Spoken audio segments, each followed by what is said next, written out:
ছোট্ট বাচ্চা ছেলে রঘুনন্দন সেবা দিয়েছিলেন। কোথায় সেবা দিয়েছিলেন?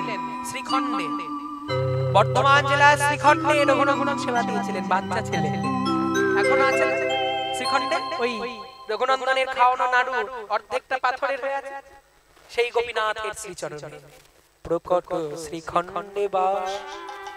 ভক্তের নাম শ্রী মুকুন্দ দাস। আগা প্রকট শ্রীখণ্ডে বাস, ভক্তের নাম শ্রী মুকুন্দ দাস। প্রকট শ্রীখণ্ডে বাস, ভক্তের নাম শ্রী মুকুন্দ দাস। খণ্ডে বাস, ভক্তের নাম শ্রী মুকুন্দ দাস। তিন ভাই,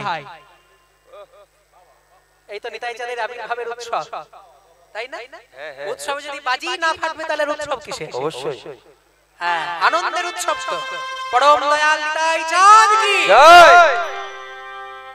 প্রকট শ্রীখণ্ডে বাস, ভক্তের নাম শ্রী মুকুন্দ দাস। আগা প্রকট শ্রীখণ্ডে বাস, ভক্তের নাম শ্রী মুকুন্দ দাস। ঘরে গোপীনাথ সেবা যান, ঘরে গোপীনাথ সেবা, ঘরে গোপীনাথ সেবা জানি, ঘরে গোপীনাথ সেবা জানি।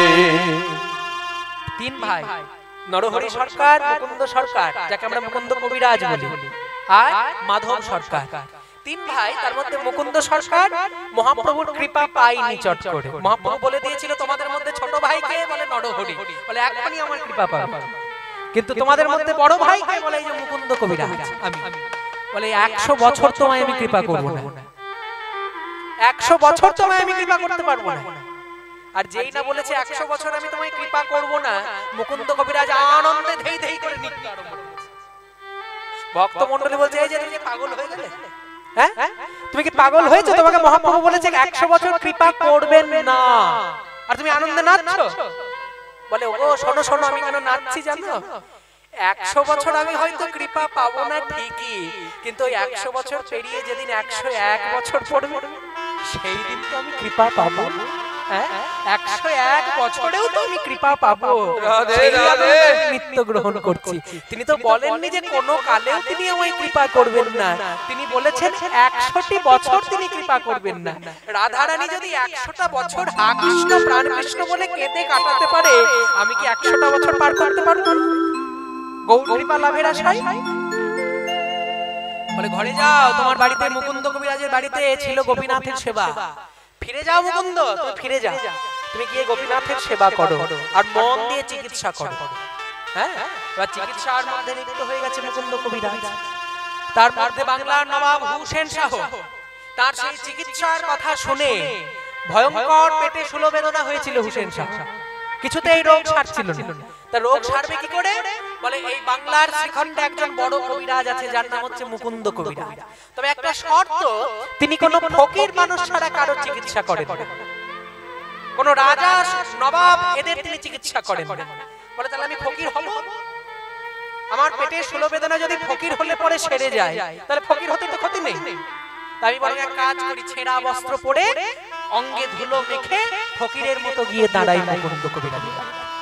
যখন শ্রীখণ্ডে এসে দাঁড়ালেন বাংলার নবাব হুসেন শাহ, মনে মনে চিন্তা করছেন কি করে চিনবো কোনটা মুকুন্দ সরকারের বাড়ি।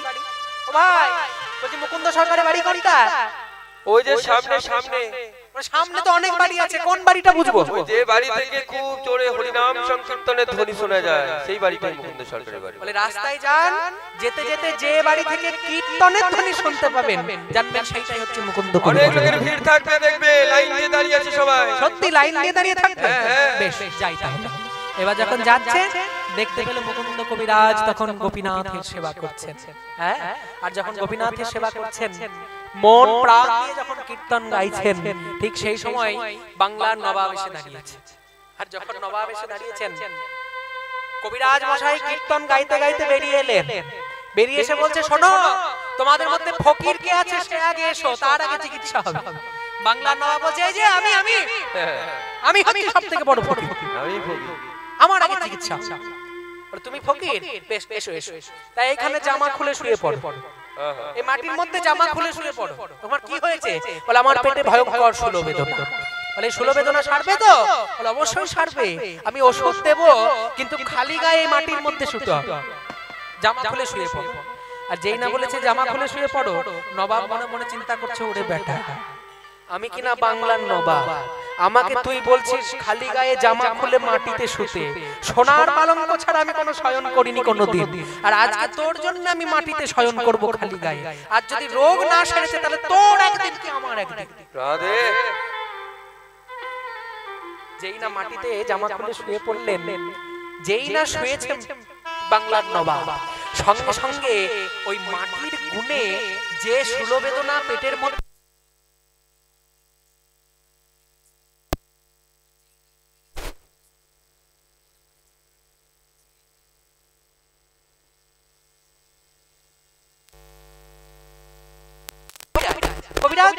কি হয়েছে? বলে মাটিতে শোয়ার পরে আমার ব্যথা অর্ধেকটা সেরে গেল কেন? হ্যাঁ, মাটিতে কি কিছু আছে নাকি কবিরাজ? ও তাহলে মনে হয় কত লোকেদেরকে ওষুধ দিতে গিয়ে মাটিতে একটু একটু পড়ে যায়, সেইটাই তোমার শরীরে মনে হয় লেগেছে, তাই জন্যই তোমার এই রোগ হয়তো সেরে গেছে। না হাঁ করো দেখি, হাঁ করো, মুখে ওষুধটা দিই। যেই না হাঁ করেছে, জয় গৌর হরি, জয় গৌর হরি, জয় গৌর হরি। আর যেই না গৌর হরির নাম করে মুখে ওষুধটা দিয়ে দিয়েছেন, সঙ্গে সঙ্গে নবাবের শূল বেদনা দূর হয়ে গেছে। আর যেই না দূর হয়ে গেছে, শুনে মনে মনে চিন্তা করলেন এত বড় কবিরাজ তো এখানে পড়ে থাকতে পারে না। ও কবিরাজ, তুমি এই সেকেন্ডে থাকবে না, আজকে থেকে তুমি আমার সঙ্গে মুর্শিদাবাদে যাবে। হ্যাঁ, মুর্শিদাবাদ? কে তুমি? ও দাঁড়াও দাঁড়াও, রোগ যখন সেরেছে পরিচয়টা দেওয়াই ভালো। আমি হচ্ছি সারা বাংলার নবাব হুসেন শাহ। বাবা আপনি?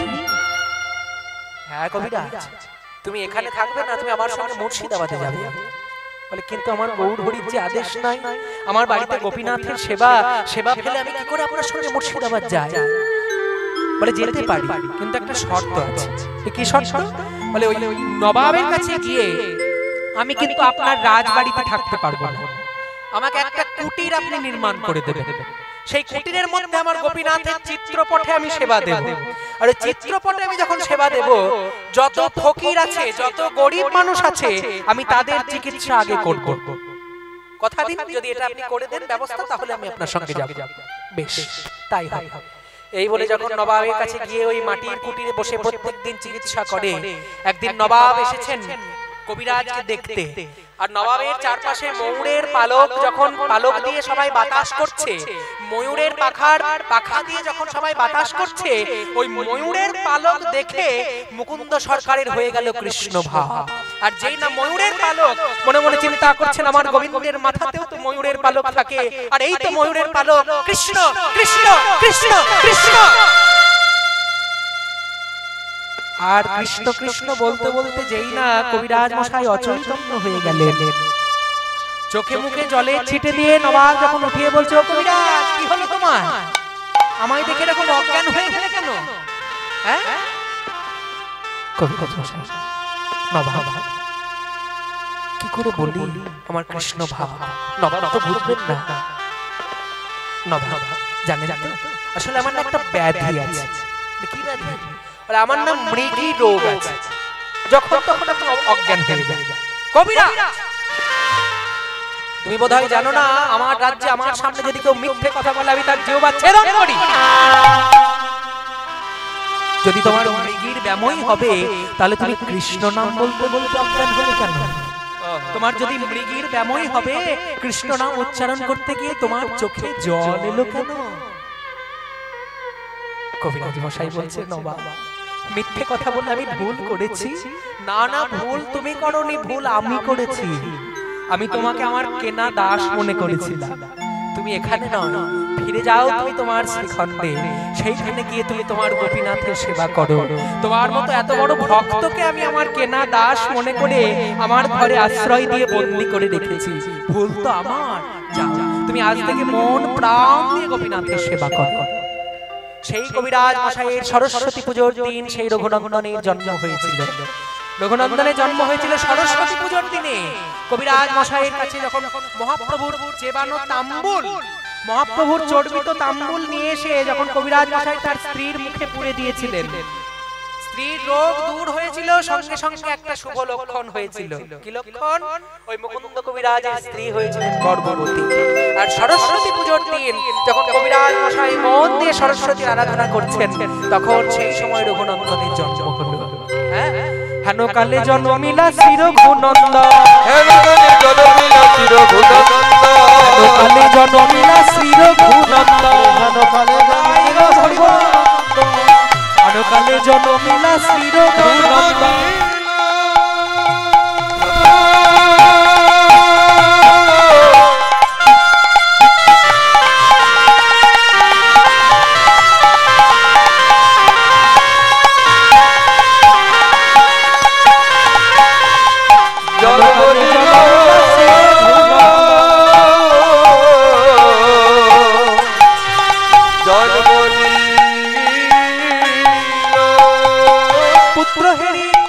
পুত্রহেরি মুকুন্দ দাস আনন্দিত, ওই পুত্রহেরি মুকুন্দ দাস আনন্দিত, জয় রে জয় জয় রে জয় জয় রে জয় জয় জয় জয় গোপীনাথ বলে জয় রে জয় ওগো জয় গোপীনাথ বলে জয় জয় জয়। দাঁড়াও দাঁড়াও, সরস্বতী পুজোর দিন এই সন্তানের জন্ম হয়েছে, আমি কি সরস্বতীর চরণে না দিতে পারি? হ্যাঁ, সরস্বতীর কৃপা যদি না হয় তাহলে জ্ঞান হবে না, সরস্বতীর কৃপা না হলে সংকীর্তন হবে না, ভাগবত হবে না। সরস্বতীর শ্রীচরণে কইল নিবেদন, সরস্বতীর শ্রীচরণে কইল নিবেদন, সরস্বতীর শ্রীচরণে কইল নিবেদন, সরস্বতী শ্রীচরণে কইল নিবেদন, আশীর্বাদ করো মা, আশীর্বাদ করো মা, আশীর্বাদ করো মা, আশীর্বাদ করো ওগো বাগদেবী বিনা পানি আশীর্বাদ করো, ওগো বাগদেবী বিনা পানি আশীর্বাদ করো, যেন সংকীর্তন গাইতে পারে আশীর্বাদ করো মা, সংকীর্তন গাইতে পারে আশীর্বাদ করো, যেন ভাগবত গাইতে পারে আশীর্বাদ করো, যেন ভাগবত গাইতে পারে আশীর্বাদ করো মা। সরস্বতীর শ্রীচরণে কইল নিবেদন, সরস্বতীর শ্রীচরণে কইল নিবেদন। যেই না মা সরস্বতীর চরণে নিবেদন করেছে, ছোট্ট রঘু যখন আস্তে আস্তে বড় হচ্ছে, বাবাকে দেখতে পেল গোপীনাথের সেবা করতে। হ্যাঁ, তো একদিন ছোট্ট রঘুনন্দন যখন বাবার কাছে এসে বসেছে, ঠিক সেই সময় মুকুন্দ কবিরাজ গোপীনাথের সেবা করতে ব্যস্ত। একটা চরণে তুলসী দিয়েছেন আর একটা চরণে তুলসী দিতে যাবেন, এমন সময় বাইরে থেকে এক ভক্ত এসে বলছে, কবিরাজ মশাই, ও কবিরাজ মশাই, ও কবিরাজ মশাই, আপনি আপনি এই পুজো এখন বন্ধ করুন, এই পুজো এখন বন্ধ করুন, আপনি আমার সঙ্গে একটু চলুন, আপনি এখনই আমার সঙ্গে চলুন।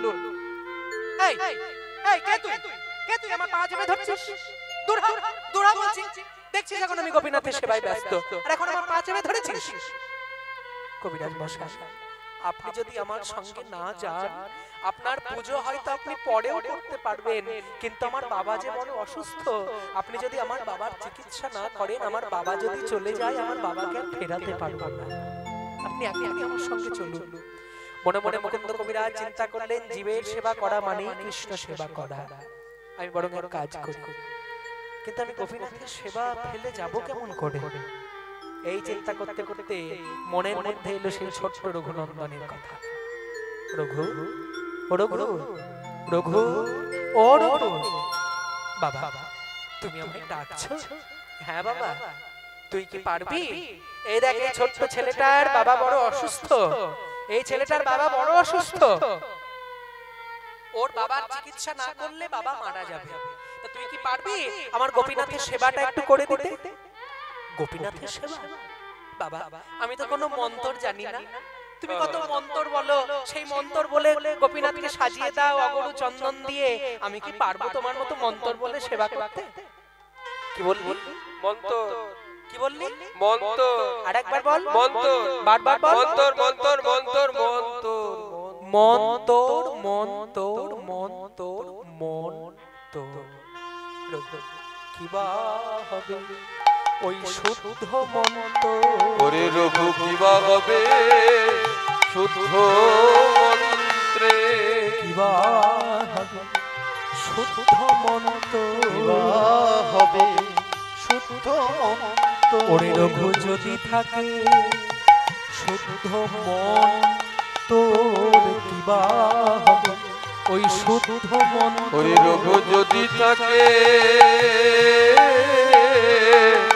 শুদ্ধ মন তো কিবা হবে শুদ্ধ মন্ত্র। যা যা তোর এই শুদ্ধ মন নিয়ে তুই গোপীনাথের সেবাটা করে দে, কিচ্ছু লাগবে না। মায়ের কাছে থেকে গোপীনাথের নাড়ু থালাটা নিয়ে আয়, দিয়ে গোপীনাথের কাছে গিয়ে বসে গোপীনাথকে খাইয়ে দে, আর কিচ্ছু করতে হবে না। আমি বরং যাই, আমি গিয়ে ওই ছেলেটার বাবাটার চিকিৎসা করে আসি। গেলা কোনো কার্যান্তরে আমার গোপীনাথের সেবার তরে, আগা গেলা কোনো কার্যান্তরে আমার গোপীনাথের সেবা করে। শ্রী রঘুনন্দনে ডাকিয়ানি আগা শ্রী রঘুনন্দনে ডাকিয়ানি শ্রী রঘুনন্দনে ডাকিয়ানি। রঘু শোন শোন, তবে পুজো দিয়ে দিবে বলে মনে করো না তুমি বাকি ফাঁকি পড়ে যাবে। ফাঁকি দিয়ে পুজো দিলে কিন্তু হবে না। হ্যাঁ, আমি যখন সেবা করে চিকিৎসা করে ফিরে আসব, আমি কিন্তু তোমার কাছে থেকে প্রসাদ পাবো। আমি কিন্তু তোমার কাছে থেকে গোপীনাথের এটো প্রসাদ পাবো। হ্যাঁ, আর দেখবো যে ওই প্রসাদের মধ্যে অষ্টপদ্মের গন্ধ আছে কিনা। আমি দেখব কেমন সেবা দিয়েছো, আমি দেখব কেমন সেবা দিয়েছো, আমি দেখব কেমন সেবা দিয়েছো, আমি দেখব কেমন সেবা দিয়েছো। ওই প্রসাদে অষ্টপদ্মের গন্ধ আছে কিনা, প্রসাদে অষ্টপদ্মের গন্ধ আছে কিনা, দেখব কেমন সেবা দিয়েছো। প্রসাদে অষ্টপদ্মের গন্ধ আছে কিনা, দেখব কেমন সেবা দিয়েছো। ও মা, মা কি হয়েছে, এমন চিৎকার করছিস কেন? বলে আমায় তুমি নাড়ুর থালা দাও। হ্যাঁ, নাড়ুর থালা? নাড়ুর থালা নিয়ে তুই কি করবি? বলে আমি গোপীনাথের পুজো করব। পুজো? তুই মন্ত্র জানিস? আরে বাবা বলেছে কোনো মন্ত্র মন্ত্র লাগবে না, তুমি নাড়ুর থালা দাও, আমি নাকি মন দিয়ে দিলে পুজো হয়ে যাবে। তাই না, নাড়ুর থালা নেই। নাড়ুর থালাটা হাতে দিয়ে দিয়েছে। নাড়ুর থালা হাতে দিয়ে যখন রঘুনন্দন বেরিয়ে গেল গোপীনাথের মন্দিরে যাবে বলে, এদিকে মা মনে মনে চিন্তা করছে, ঠাকুর গোপীনাথ এরা বাবা ছেলে মিলে তোমায় নিয়ে কি শুরু করেছে আমি জানি না, তবে ও তো ছোট, ও তো বালক, ও তোমার সেবা দিতে গিয়ে অনেক ভুল ত্রুটি করবে, ওকে যেন তুমি অপরাধ নিও না প্রভু, ওর সমস্ত অপরাধ যেন তুমি ক্ষমা করে দিও। এবার হাতে নাড়ুর থালাটি নিয়ে রঘুনন্দন এসে দাঁড়িয়েছে গোপীনাথের মন্দিরের সামনে। আর যেই না গোপীনাথের মন্দিরের সামনে এসে দাঁড়িয়েছেন, ও গো গোপীনাথ,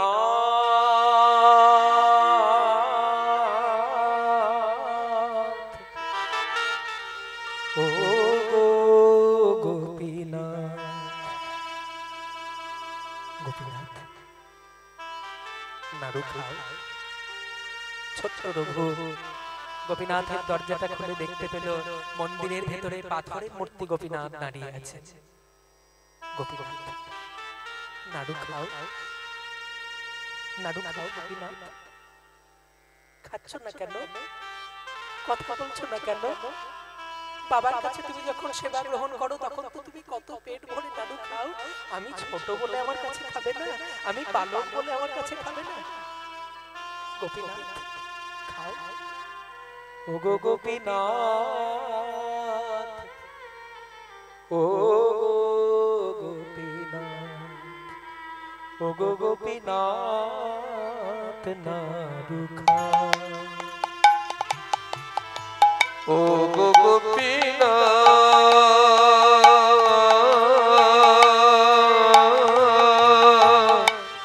ও গো গোপীনাথ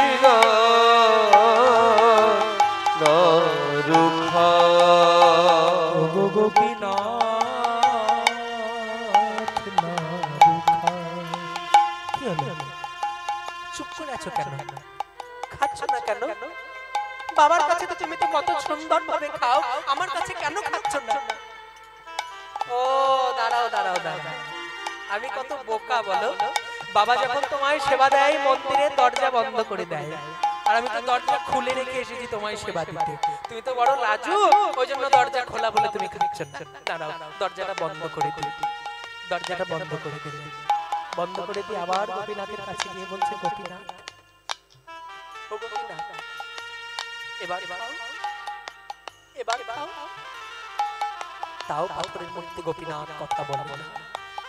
পাথরের মূর্তি গোপীনাথ কথা বলে না। লক্ষ্য করে রঘুনন্দন আবার দেখছে যে দেখি কিছু বাকি আছে কিনা। ও দাঁড়াও দাঁড়াও দাঁড়াও, তোমার হাতে বাঁশি ধরিয়ে রেখেছি, হাতে সোনার বাঁশি, আর বলছি গোপীনাথ নাড়ু খাও নাড়ু খাও। হাতে বাঁশি নিয়ে কি কেউ খেতে পারে? দাঁড়াও, তোমার হাতে থেকে বাঁশিটা নামিয়ে দিই, বাঁশিটা নামিয়ে দিই। মাথায় চূড়া পড়ে আছো, অত ভারী সোনার চূড়া পড়ে পড়ে খেতে পারো? দাঁড়াও, সোনার চূড়াটা নামিয়ে দিলাম। হাতের বাঁশি, মাথার চূড়া সব নামিয়ে দিলেন। এইবার গোপীনাথের চরণের কাছে গিয়ে বসে বসে বলছে, গোপীনাথ, এইবার তুমি নাড়ু খাও, এইবার খাও। ও আসলে বাবা তোমায় সাজাতে সাজাতে অর্ধেকটা সাজিয়ে রেখে আর বাকিটুকু সাজাইনি, ওই জন্য তুমি রাগ করেছো। অর্ধেকটা সাজিয়ে রেখে বাকিটুকু না সাজিয়ে চিকিৎসা করতে চলে গেছে, ওই জন্য তুমি রাগ করেছো। দাঁড়াও, আমি তোমায় একটু সাজিয়ে দিই। কিন্তু জানো তো গোপীনাথ,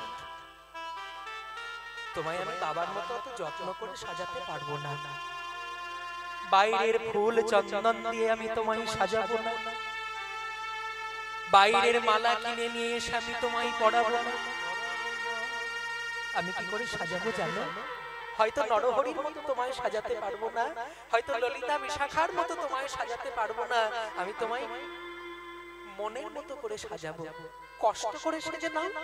এই ছোট্ট ভক্তের হাতে সাজতে হয়তো তোমার কষ্ট লাগবে, কিন্তু কষ্ট করেও তুমি সেজে নাও গোপীনাথ।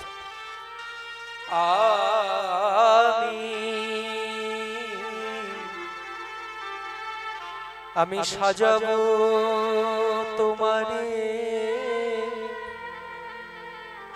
মোহন সাজেতে। আমার আশা ছিল মনে মনে,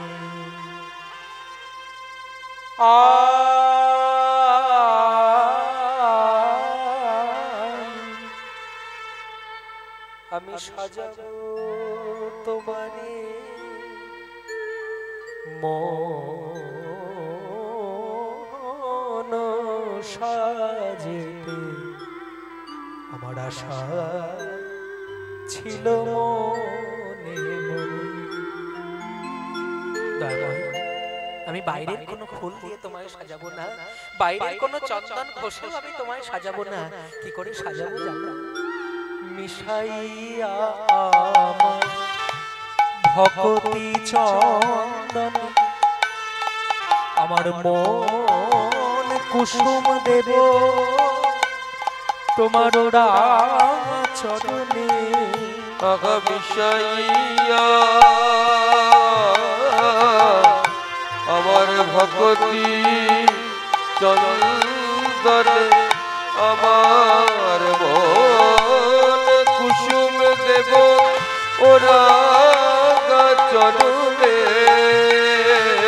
ওগো মিশাইয়া আমার ভক্তি চন্দন আমার মন কুসুম দেব তোমার ওরা চরণে। মিশাইয়া আমার ভক্তি চন্দনে আমার মন তুলসী সপে দিলাম। আমার মন তুলসী সপে দিলাম। ও মায়েরা একবার জোর হাত করে সপে দাও, সবাই মিলে একবার হাত তুলে সপে দাও। হ্যাঁ নিতাই, আজ থেকে আমি তোমার। আমার মন তুলসী সপে দিলাম। আমার মন তুলসী সপে দিলাম। দিলা গোপীনাথ তোমার রাতুল রাঙা চরণ কমলে আমার মন তুলসী। ভক্তমণ্ডলী, ভক্তমতী মায়েরা, ভগবান শ্রীকৃষ্ণ দাঁড়িয়ে থাকেন কেমন ভাবে? ত্রিভঙ্গ, চরণ বাঁকা, কোমর বাঁকা, ঘাড় বাঁকা, ত্রিভঙ্গ, তিনটি জায়গা বাঁকা। স্বর্গের দেবতারা ডাকছে হে গোবিন্দ রক্ষা করো, ঘাড়টা বেঁকে গেল। মর্তের মানুষেরা ডাকছে হে গোবিন্দ রক্ষা করো, কোমরটা বেঁকে গেল। পাতালের দৈত্যরা ডাকছে হে গোবিন্দ রক্ষা করো, চরণটাও বেঁকে গেল। জীবনের সংসারের মধ্যে যত সুখ আর শান্তি, এই দুটো জিনিসের পেছনে যত ছুটবে না, সুখ হয়তো পেলেও পেতে পারো, শান্তি কোনোদিনই পাবে না। হ্যাঁ, ওই যে বুদ্ধদেব বলেছিলেন না, যাবজ্জীবে সুখং জীবে ঋণং কৃত্বা ঘৃতং পিবে। ঋণ করে কি খাও, তবু ভালো সুখ নিয়ে জীবন যাপন করো।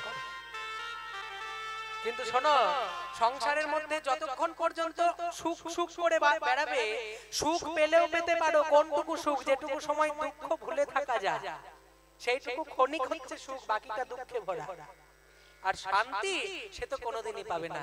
এই যে ধূপকাঠি, ধূপশলকা, ওই যে ছড়িয়ে দেওয়া হয় চারিদিকে, ধূপশলকার কাজ হচ্ছে গন্ধ দেওয়া, কিন্তু হাত দিতে গেলে এই দুটো জিনিস ফ্রি পাবে, একটা হচ্ছে ছ্যাঁকা আর পুড়ে ছাই, তাই না? পুড়ে ছাই কাজ হচ্ছে ছাই হওয়া, ফল, আর হাত দিতে গেলে ছ্যাঁকা। এই সংসারটা হচ্ছে ধূপের শলকা। ওই যে সুখ, যেটুকু সময় দুঃখটা ভুলে থাকবে সেটুকু ক্ষণিকের জন্য সুখ, বাকি সময় শান্তি শান্তি, কোনোদিনই শান্তি খুঁজে পাবে না। বলে শান্তি কোথায় পাবো? বলে ওই যে গোপীনাথ, ওই যে গোবিন্দের সেবা, গোবিন্দের ওই যে ত্রিভঙ্গ বঙ্কিম ঠামের ওই যে চরণ, ওই রাতুল রাঙা চরণ, ত্রিভঙ্গ বঙ্কিম ঠামের ওই চরণ যুগলে যদি কয়েকবার নিজের মাথাটা স্পর্শ করাতে পারো, গোবিন্দের চরণে একবার মাথাটা দিয়ে দেখো, মাথাটা দিয়ে একবার দেখো, লক্ষ্য করো, ওই রাতুল চরণের মধ্যে যে স্নিগ্ধতা, যে সরলতা, যে চির শান্তি, চির সত্য, সেটা অন্য কোথাও পাবে না। এজন্য বলছে ওগো গোপীনাথ তোমার রাতুল রাঙা চরণ কমলে আমার মন তুলসী আমি সপে দিলাম। ওগো গোপীনাথ তোমার রাঙা চরণ কমলে আমার মন তুলসী সপে দিলাম। তবুও তুমি খাবে না, তবুও তুমি খাবে না। দেখবে আজকে আমি কি করতে পারি। তুমি যদি এখনো না খাও, এই আমি তোমার চরণে মাথা ঠুকতে আরম্ভ করলাম, দেখি কতক্ষণ পর্যন্ত তুমি নাড়ু না খেয়ে থাকতে পারো। গোপীনাথের ওই পাথরের চরণে রঘুনন্দন মাথা ঠুকতে আরম্ভ করলো। গোপীনাথ নাড়ু খাও, গোপীনাথ নাড়ু খাও, গোপীনাথ নাড়ু খাও। আর যেই না মাথা ঠুকতে আরম্ভ করেছে, গোলকের মধ্যে বসে হরি চিন্তা করছে যে এখনো যদি আমি না যাই, আমার এই ছোট ছোট ভক্তকে যদি আমি রক্ষা না করি, তাহলে যে ভবিষ্যতে কোনো ভক্ত আর আমায় বিশ্বাস নিয়ে ডাকবে না, কোনো ভক্ত বলবে না হে গোবিন্দ আমি তোমার, আমি তো ভক্তাধীন ভগবান। সঙ্গে সঙ্গে যেই না গোপীনাথের চরণ যুগল রঘুনন্দনের রক্তে রক্তাক্ত হয়ে গেল, সঙ্গে সঙ্গে গোপীনাথের পাথরের মূর্তির পিছন থেকে একটা হাত বেরিয়ে এসে বলছে রঘুনন্দন নাড়ু দে। ওরে রঘু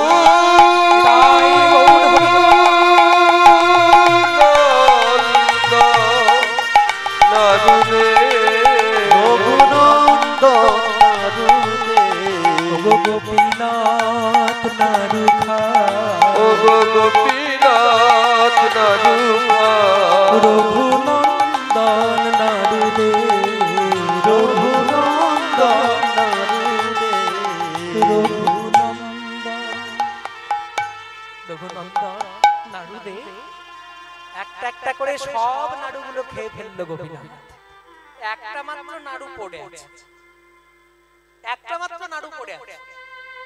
এবার রঘুনন্দন চিন্তা করছে এই একটা নাড়ু আছে, এটা গোপীনাথকে দেব। বাবা এসে বলেছে প্রসাদ পাবো, এখন গোপীনাথ যদি সবই খেয়ে ফেলে তাহলে বাবাকে প্রসাদ কি দেব? ও গোপীনাথ, ও গোপীনাথ, বলছি কোনোদিন তো তুমি এত নাড়ু খাও না, আজকে হঠাৎ তোমার কি মনে হলো যে তুমি সব নাড়ুগুলোই খেয়ে ফেললে? হ্যাঁ, কি মনে হলো তোমার? একটা মাত্র নাড়ু ছিল, সেই নাড়ুটা নিয়ে গিয়ে গোপীনাথ কি করলো জানো মায়েরা? ওই একটা নাড়ু নিয়ে গিয়ে গোপীনাথ রঘুনন্দনের মুখে পুড়ে দিল। এই হ্যাঁ কর বলছি। যেই না রঘুনন্দনের মুখে পুড়ে দিয়েছে ওই একটা নাড়ু, সঙ্গে সঙ্গে মুখে নাড়ু ভরে গোপীনাথকে বলছে, গোপীনাথ ও গোপীনাথ, এই একটা নাড়ু ছিল, ভেবেছিলাম বাবাকে প্রসাদ দেব, তাও তুমি আমার মুখে খাইয়ে দিলে। কোনদিন তো তুমি এত নাড়ু খাও না, আজকে তোমার কি মনে হলো যে তুমি এতগুলো নাড়ু খাচ্ছ? হ্যাঁ, তুমি তো এত পেটুক আমার জানা ছিল না। রঘু, আমি কোনদিন কারোর কাছে এতগুলো নাড়ু খাই না, কিন্তু আজকে তোর কাছে এতগুলো নাড়ু একসঙ্গে কেন খেলাম জানিস? আমায় অনেকে অনেক রকম ভাবে সেবা দেয়, কিন্তু জানিস তো রঘু, আমায় চোখের জলে কেবা, তোর মতো চোখের জলে আমায় কেউ ডাকে না, তোর মতো চোখের জল আমায় কেউ ডাকে না, তোর মতো চোখের জলে কেউ ডাকে না, আমায় মন্ত্রে তন্ত্রে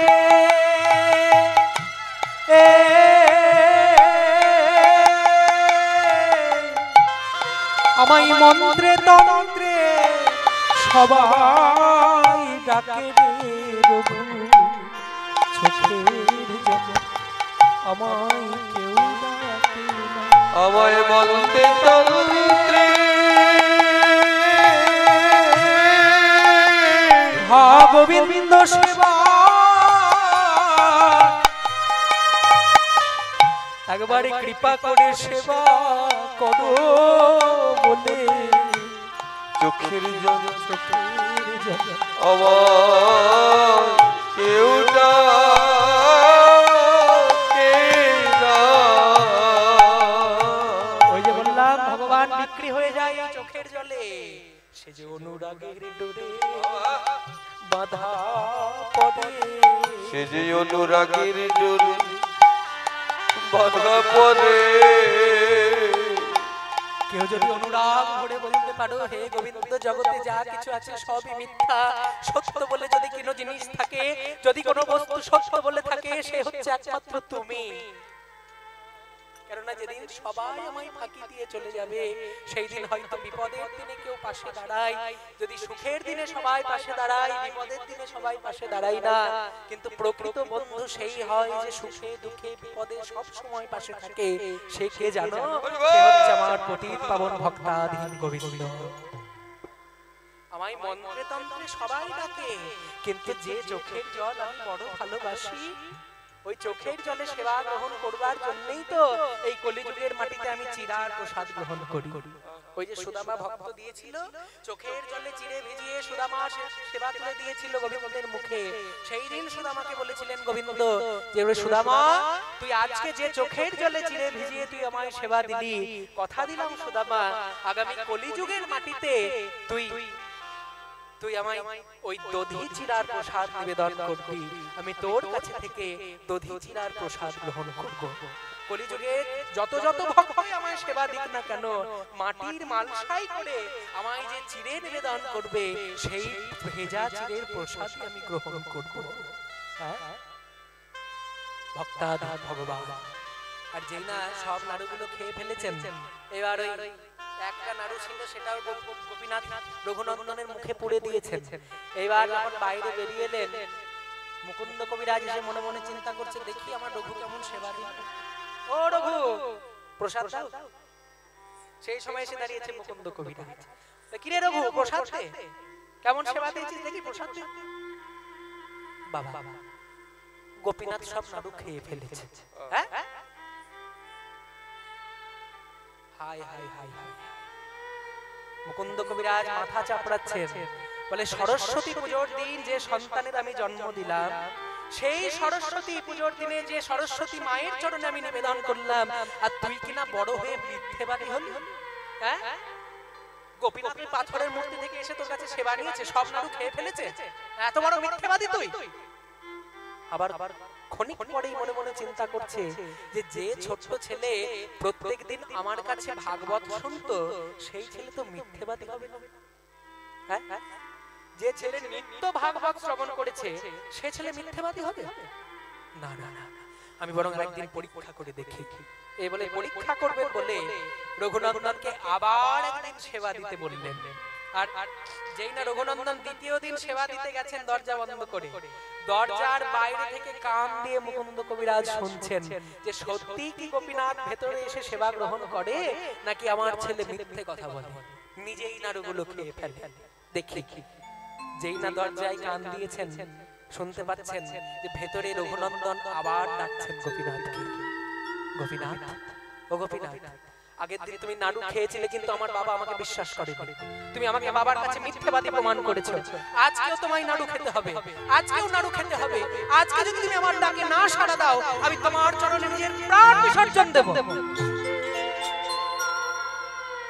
গোপীনাথ নাড়ু খাও, নাড়ু খাও, নাড়ু খাও বলে যত ডাকছে কিছুতেই গোপীনাথ সাড়া দিচ্ছেন না, কিছুতেই সাড়া দিচ্ছেন না। এবার শেষ উপায় অবলম্বন করলেন রঘুনন্দন। কি করলেন জানো? ওই রঘুনন্দন কি করলো, গোপীনাথের মাথায় যে সুন্দর পাগড়িটা মাথা ছিল সেই পাগড়ির কাপড়টাকে খুলে নিয়ে একটা বড় করে ফাঁস দিলেন। বড় করে ফাঁস দিয়ে গোপীনাথের সামনে ঝুলিয়েছে। ঝুলিয়ে বলছে, গোপীনাথ, ও গোপীনাথ, এই দেখো, এই দেখো ফাঁস আমি দিলাম। আজকে যদি তুমি আমার কাছে এসে নাড়ু গ্রহণ না করো এই ফাঁস কিন্তু আমি নিজের গলায় ভরে নেব, এই ফাঁস কিন্তু আমি নিজের গলায় দিয়ে দেব। দেখি তুমি কেমন করে নাড়ু না খেয়ে থাকো। এই বলে যেই না ওই কাপড়টা নিয়ে গলার মধ্যে ফাঁস দিয়ে যেই না টান দিতে যাবে অমনি গোবিন্দ মনে মনে চিন্তা করছেন, ওরে বাবা, এই তো আমি বড় বিপদে পড়েছি। এখন যদি নাড়ু না খাই ওর বাবা বিশ্বাস করবে না, আর আবার যদি নাড়ু না খাই তাহলে এই ছেলেটা আমার চরণে প্রাণ বিসর্জন দেবে ফাঁস দিয়ে।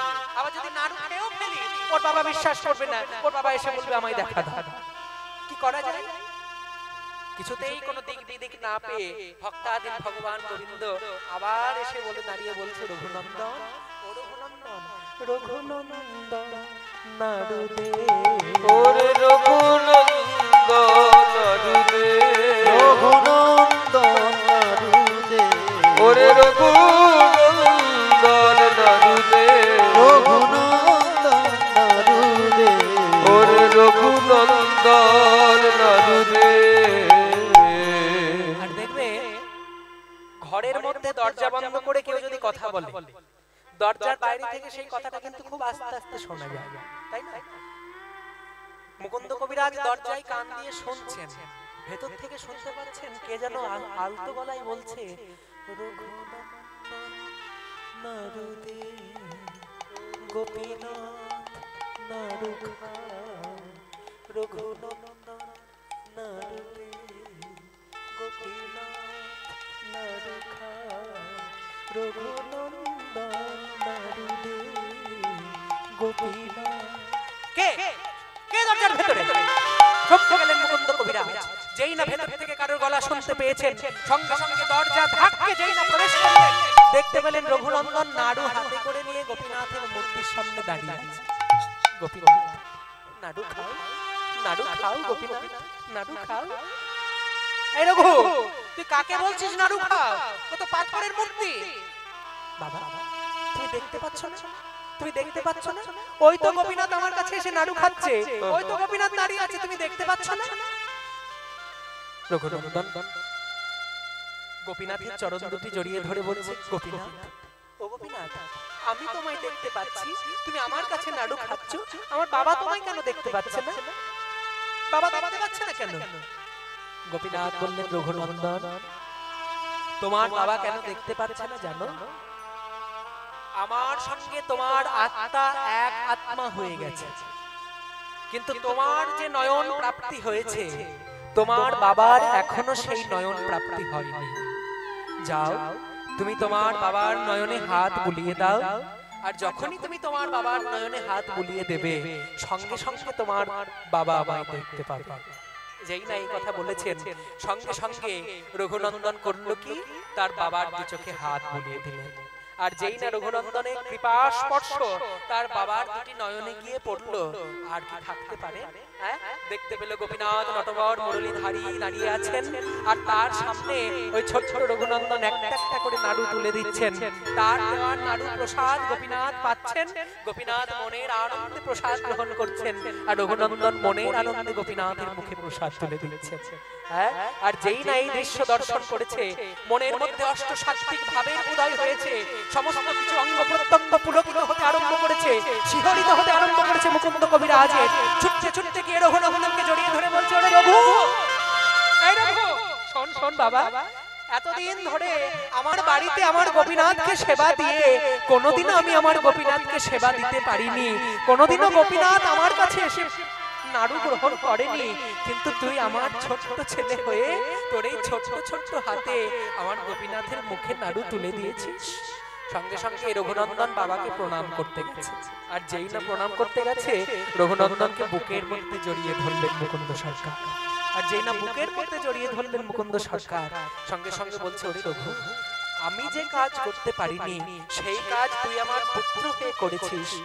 আর গোপীনাথের কৃপা বলে যে নাড়ু রঘুনন্দনের হাত থেকে সেবা করেছিলেন গোপীনাথ, এখনো পর্যন্ত যদি সেই শ্রীখণ্ডে কেউ যাও দেখতে পাবে রঘুনন্দনের সেবা দেওয়া সেই নাড়ু গোপীনাথের হাতে এখনো প্রস্তরীভূত অবস্থায় রয়েছে, পাথরের হয়ে অর্ধেকটা নাড়ু এখনো তার হাতে রয়েছে। হ্যাঁ, এই জন্য এখনো পদাবলিতে বলা হয়, অদ্যপি শ্রীখণ্ডপুরে অর্ধনাড়ু আছে করে, অদ্যপি শ্রীখণ্ডপুরে অর্ধনাড়ু আছে করে, অদ্যপি শ্রীখণ্ডপুরে অর্ধনাড়ু আছে করে, অর্ধনাড়ু আছে করে, শ্রীখণ্ডপুরে অর্ধনাড়ু আছে করে, দেখে কোন ভাগ্যবান জনে গো, দেখে কোন ভাগ্যবান জনে গো। এই রঘুনন্দন কে ছিলেন? এই রঘুনন্দন ছিলেন কামদেব, মদন কামদেব। সেই কামদেব এসেছিলেন রঘুনন্দন হয়ে।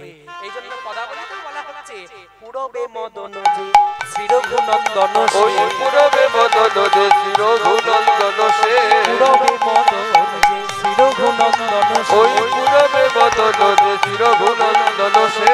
উদ্ধব দাস রস ভনে গো, উদ্ধব রস ভনে গো, আমি শরণ নিলাম, আমি শরণ নিলাম, শরণ নিলাম, শরণ নিলাম। ও গোপীনাথ তোমার, ও গোপীনাথ তোমার, তোমার শ্রীচরণে আমি শরণ নিলাম। গোপীনাথ তোমার শ্রীচরণে, শুধু জন্মে নয় জন্মে জন্মে, গোপীনাথ তোমার শ্রীচরণে, জন্মে নয় জন্মে জন্মে, গোপীনাথ তোমার শ্রীচরণে, জন্মে নয় জন্মে জন্মে, ও গোপীনাথ তোমার শ্রীচরণে শরণ নিলাম। সেই রঘুনন্দন, সেই রঘুনন্দন গোপীনাথকে সেবা দিয়েছিলেন, এখনো পর্যন্ত শ্রীখণ্ডে গেলে দেখতে পাবে সেই অর্ধেকটা নাড়ু। সেই রঘুনন্দনের জীবনী আমরা সংক্ষেপে আস্বাদন করলাম।